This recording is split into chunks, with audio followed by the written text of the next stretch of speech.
You've stepped into the obscure, a place where the familiar twists, the shadows breathe, and the stories you thought you knew don't stay still for long. I'm Luke O'Brien.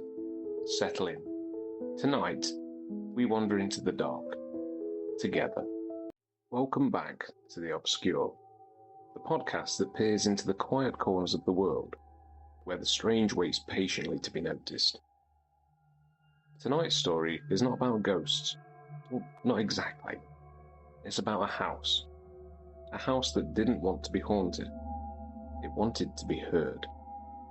This is The Quiet Between the Walls. When Maria moved into the terrace on Wrenford Lane, she thought the silence was a blessing. The house sat half hidden behind an overgrown hedge, as if it preferred not to be noticed. Not old, not new, just forgettable. A house that didn't want attention, but attention was exactly what it wanted from her. On her third night, she heard it, a soft tap from inside the wall behind her bed. Not a pipe, not a creak, a tap. Then a long stretch of nothing. Then another, as if something was thinking between each sound. She pressed her hand to the wallpaper, cold, still. She whispered, "Stop," and the tapping stopped instantly. The next morning, her elderly neighbour stood outside, staring at her house like it had offended him. "You're in number 12 now," he said. She nodded. "Is there something I should know?" He hesitated. His eyes flicked to her bedroom window. "Just don't talk to it." Before she could ask what he meant, he walked away. That night, Maria studied the faded floral wallpaper. The flowers weren't symmetrical. Some petals curled inward, some stems bent toward a single point, right where her head rested at night. She leaned closer. The wallpaper bulged, just slightly, like something behind it was pressing forward. She stepped back. The bulge flattened, as if it had been caught. She held her breath. That's when she heard it. A whisper. Thin, faint, right behind the plaster.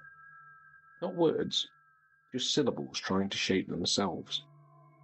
She backed away. The whisper followed her along the wall. She slept on the sofa that night. The next morning, a small metal button sat on her bedside table. Old, dusty, and not hers. She placed it on the kitchen counter and left for work. When she returned, the button was gone. In its place was a green glass marble, cold and perfectly round. She didn't touch it. That night, the tapping didn't come from the wall. It came from the front door. 3 knocks. Measured. Patient. She looked through the peephole. Nobody there. But she heard breathing. Right on the other side. Not threatening, just waiting. When she stepped back, the breathing stopped.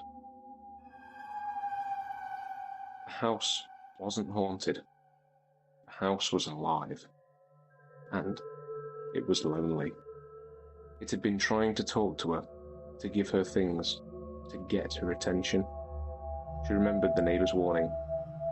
Don't talk to it. But she already had. On her last night, she sat by the front door with her bags packed, waiting for sunrise. Around 3 a.m, the house sighed, a long, low exhale that travelled through the walls. Then the whispering began again. Not behind the wall this time, but behind her. Maria.